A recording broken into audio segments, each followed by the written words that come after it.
Hola, mi nombre es María Andrea González Montenegro. Los tres somos estudiantes de la Universidad Cooperativa de Colombia de la Facultad de Medicina en tercer semestre y este video va a ser presentado para la clase de sistema respiratorio. Yo soy Cristian Herrera. Vamos a hablar un poco acerca de la difusión de gases y qué sucede fisiológicamente en este proceso. Yo soy Mabel Natalia Pérez. También hablaremos acerca de la membrana alveolocapilar. La difusión de los gases respiratorios es un proceso pasivo, es decir, que no consume energía y se produce por el movimiento aleatorio de sus moléculas que atraviesan la membrana alveolocapilar de forma proporcional a sus presiones parciales a cada lado de la misma.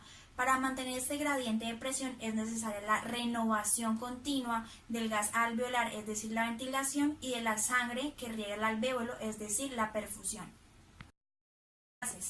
La difusión es la principal función del aparato respiratorio y es el intercambio de oxígeno y dióxido de carbono.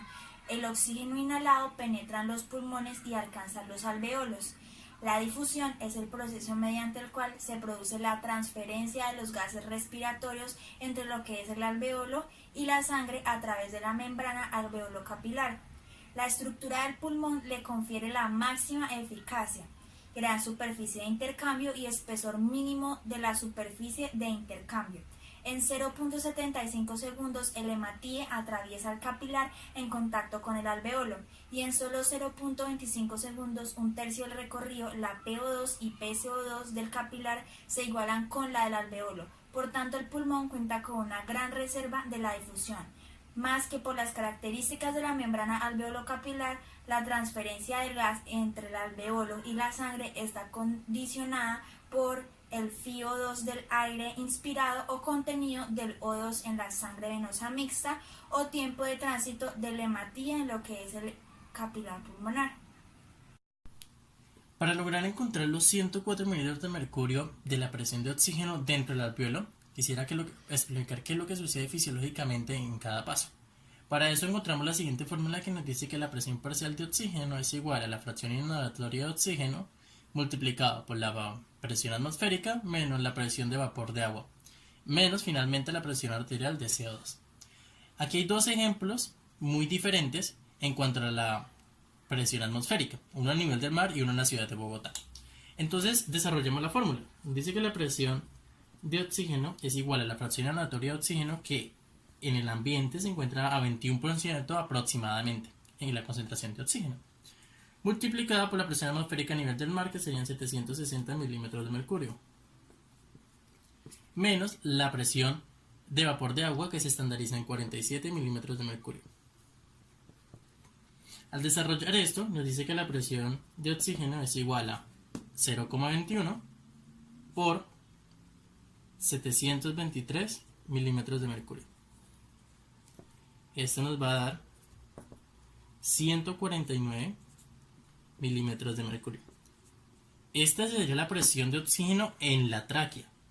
Ahora, para encontrarla en el alvéolo, serían esos 149 menos la presión arterial de CO2, que sería 45 milímetros de mercurio. Para finalmente tener una concentración o la presión parcial de oxígeno a nivel del mar de 104 milímetros de mercurio. Caso distinto pasa en la ciudad de Bogotá. La fracción inhalatoria de oxígeno es prácticamente la misma. Lo que cambia es la presión atmosférica, que serían 560 milímetros de mercurio, lo que nos daría la operación de finalmente tener en la tráquea 107 milímetros de mercurio, que si queremos encontrar en el alvéolo regresaríamos la presión arterial de CO2 y tendríamos finalmente en el alvéolo una presión parcial de oxígeno de 60 milímetros de mercurio, que finalmente el mecanismo por el cual se compensaría tanta diferencia de la presión parcial de oxígeno por aumento de producción de eritrocitos y por funciones de la hemoglobina. Teniendo en cuenta que ya en el alvéolo vamos a tener una PO2 de 104 mililitros de mercurio y una PCO2 de 40 mililitros de mercurio, vamos a encontrar una gran diferencia en cuanto al gradiente de concentración con la parte inicial del capilar, que la PO2 va a ser de 40 mililitros de mercurio, que según una fórmula va a ser 104 milímetros de mercurio menos los 40 milímetros de mercurio, nos va a dar una diferencia en cuanto al gradiente de concentración de 60 milímetros de mercurio. Gracias a esa gran diferencia de concentraciones es que la difusión va a ser tan buena. Así, logrando pasar de una PO2 de 40 mililitros de mercurio, que se va a igualar a los 104 mililitros de mercurio del alveolo, a unos 104 milímetros de mercurio de P2 al final del capilar. Y una PC2 de 45, que se va a igualar a los 40 mililitros de mercurio dentro del alveolo, que aunque la diferencia en gradientes de concentración no es tan grande, igual se logra igualar teniendo al final una PCO2 de 40 mililitros de mercurio. Quien va a ser encargado de transportar ese oxígeno va a ser la hemoglobina dentro de los eritrocitos, que finalmente a la porción final del capilar se lo denomina oxihemoglobina, que finalmente va a llevar el oxígeno a circulación sistémica.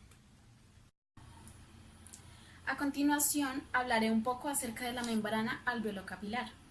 El alveolo humano normal es una capa continua de citoplasmas celulares con núcleos infrecuentes y pocas mitocondrias. No tiene poros en el epitelio ni en el endotelio, sino que existen dos membranas basales y entre estas un espacio intermembranoso que contiene elastina, colágeno y microfibrillas. La membrana alveolo-capilar es una superficie más o menos homogénea, compuesta por un conjunto de estructuras que deben cruzar los gases entre el alveolo y el capilar pulmonar. Está integrada desde el alveolo al capilar de la siguiente manera: una fina capa de líquido que cubre el alveolo y contiene el surfactante, el epitelio alveolar, la membrana basal alveolar, el espacio intersticial, la membrana basal capilar y el endotelio capilar.